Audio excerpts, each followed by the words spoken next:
안녕하십니까. 거꾸로 투자하는 쇼킹 부동산입니다. 2023년 8월 인구 동향이 발표가 됐습니다. 자, 이 결론 정말로 심각했습니다.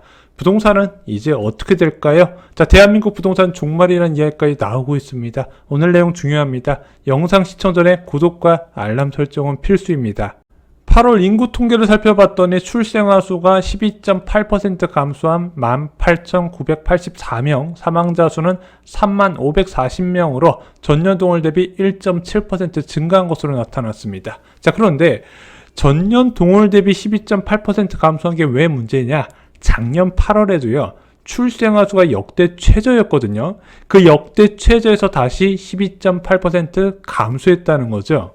출생아 수와 사망자 수 추이를 보겠습니다. 2019년까지만 해도 사망자 수가 23,000명 정도였거든요. 그런데 올해 8월 달에는 3만 명권으로 크게 늘어나고 있습니다. 이건 계속 증가할 거예요. 반면에 출생아 수는 2019년 8월에 24,000명인데 현재 18,000명. 그래서 출생아 수는 계속 감소하고 있고 사망자 수는 증가하고 있네. 그러면은 자연 인구 감소가 점점 확대될 가능성. 그래서 현재는 12,000명대의 감소세가 가까운 시일 내에 월 2만 명 규모로 늘어날 가능성이 있다는 거죠. 자, 혼인 건수도 잠깐 반등 후에 하락세가 나타났습니다. 2022년 8월에 15,000건으로 2021년 대비 다소 증가하는 모습을 보였다가 다시 1,000건 정도 감소한 14,610건입니다.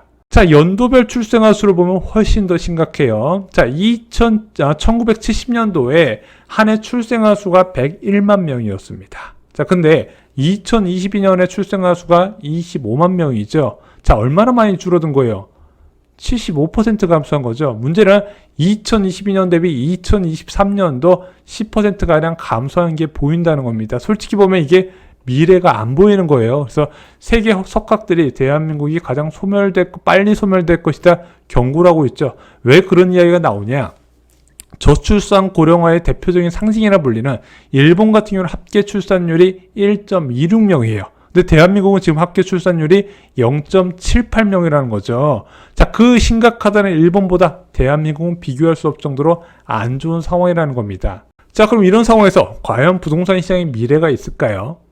그래서 많은 분들이 자, 이런 인구 감소 상황을 부동산 전망에 반영을 해서 다시 해야 된다고 주장을 하고 계십니다. 왜냐면은 그동안은 부동산 불패 신화가 나왔다는 것은 꾸준한 인구 증가가 뒷받침됐다는 겁니다. 인구가 증가하고 있다는 건 부동산 수요가 증가하고 있다는 거고, 이런 인구를 채우기 위해서 도심지가 확대될 수밖에 없었다는 겁니다. 그래서 무조건 땅을 사놓든 건물을 사놓든 수요 증가에 따라서 가격이 올라갈 수 있는데, 인구가 감소한다는 거는 잉여 부동산이 발생할 가능성이 있다는 거죠. 자, 과연 엄청난 가격을 자랑하는 강남 3구 레미안 원밸리 같은 경우는 9월 25일 날 39억 4천만 원의 실거래를 찍고, 강남 개포동의 DH 아노 힐스는 10월 4일 날 30억 9천만 원의 신고가를 찍었습니다.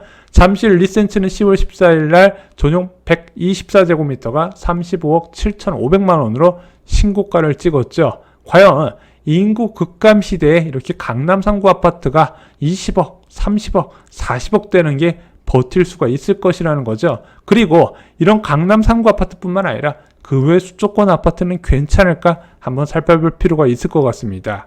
비슷한 사례로 예로 들기 쉬운 것이 바로 대입입니다. 자, 1999년에 수능 응시자 수가 87만 명이었다고 합니다. 근데 2019년에 49만 명으로 줄어들었다고 해요. 그리고 2022년 8월 기사를 보면요, 2024년 대학 입학 인원이 40만 명도 안 된다고 합니다. 87만 명에서 30만 명대로 떨어지는 거예요. 그러면은 1999년에 비해서 지금 고3이 인서울 입학이 쉬워졌냐 한번 따져볼 필요가 있다는 거죠. 인서울대학교는요, 여전히 가기 힘듭니다.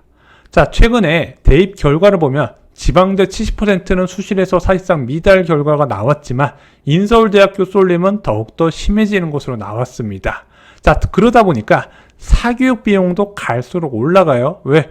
서울권에 있는 대학교를 가기 위한 경쟁이 더욱더 치열해졌다는 겁니다. 그래서 초등학생, 중학생, 고등학생 사교육비는 매년 역대 최고치를 갈아치우고 있죠. 2023년 3월 기사를 보면 전년 대비 사교육비가 10.8% 증가한 것으로 나옵니다.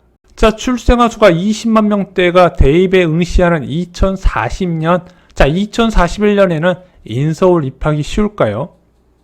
2020년 이후에 태어난 경우 이런 인구 감소를 고려해서 사교육이 필요 없을까요? 그렇게 생각하는 사람 한 명도 없다는 거죠.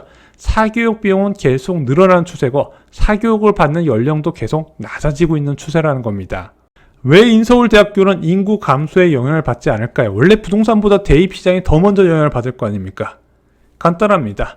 젊은 층의 수도권 집중화 선호도가 더욱더 강해지고 있다는 거죠. 자, 맹목적인 인서울이라는 이름까지 나오고 표현까지 나오고 있습니다. 자, 이거는 대학뿐만 아니라 기업들도 체감하고 있는 거예요. 자, 포스코에서요, 위례지구에다가 이제 연구원 부지를 잡는다고 합니다. 왜? 수도권 연구원이 급하다. 사람들이, 인재들이 지방까지 안 내려간다는 거죠. 그래서 요즘 이런 얘기가 나오고 있습니다. 젊은 층이 취업을 할 수 있는 마지노선, 남방 한계선까지 이야기가 나오고 있죠. 자, 그래서 인구 감소에 대해서 좀 핵심적인 요인을 좀 살펴볼 필요가 있습니다. 저는 첫 번째, 지방 소멸이라고 말씀드리고 싶어요. 자, 인구 감소가 돼서 바로 수도권 부동산 시장에 영향을 받는다? 그렇지는 않다는 겁니다. 지방부터 크게 영향을 받는 곳이 점차 늘어나게 될 거예요. 자, 물론 경기도하고 인천은요, 2035년부터 인구가 줄어들긴 합니다. 문제는 이때까지 내 집 마련을 미룬 게 맞냐 이거죠. 앞으로 12년 동안 집값이 얼마나 오를 줄 알고요. 저희가 자주 말씀드렸죠. 10년마다 유동성은 100%가 증가하고 소득은 50%에 따라 증가하더라. 부동산 가격도 그에 따라서 올라가는데 2035년부터 인구 감소를 미리 계산해가지고 지금부터 무주택으로 계속 있는 게 현명하지는 않는다는 겁니다. 자, 인구 감소의 핵심 두 번째는요, 좁은 지역에 몰려 산다는 겁니다. 자, 인구가 감소하면 그 지역에서 제일 먼저 빠지는 게 무엇이죠? 상업시설입니다. 여기에 병원도 포함이 돼요. 그래서 지방지역 같은 경우는 의사 구하기가 하늘의 별 따위 이야기가 나오고 있죠.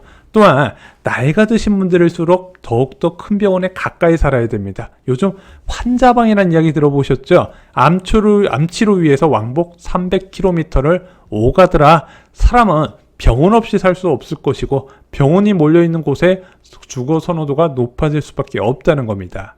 인구 감소의 핵심 세 번째는요, 나눠지는 거주지입니다. 자, 앞으로 대한민국은 외국인 노동자들이 점점 늘어날 수밖에 없는 구조가 될 겁니다. 자, 이게 부동산 시장에서 어떻게 작용될까요? 간단합니다. 외국인 거주지하고 한국인 거주지가 분리된다는 뜻이에요. 저는 이렇게 생각합니다.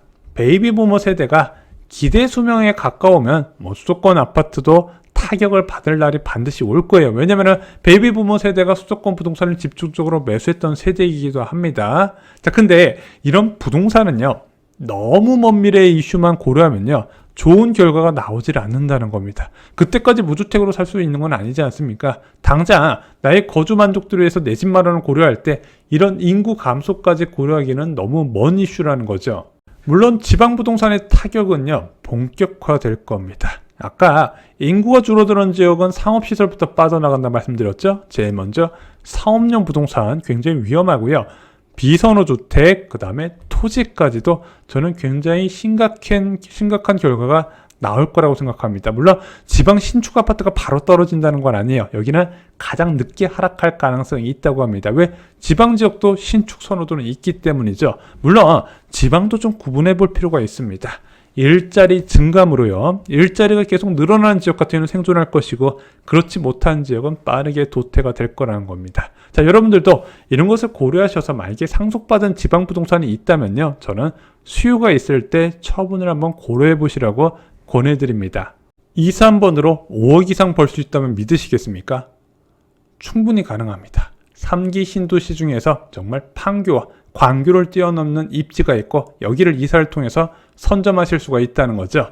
지금 당신은 어디에 살고 있어야 될까요? 부자가 되려면 철학에 미쳐라에 자세하게 나와 있습니다. 인생을 바꾸는 서적 많은 관심 부탁드립니다. 이상으로 영상 마치겠습니다. 감사합니다.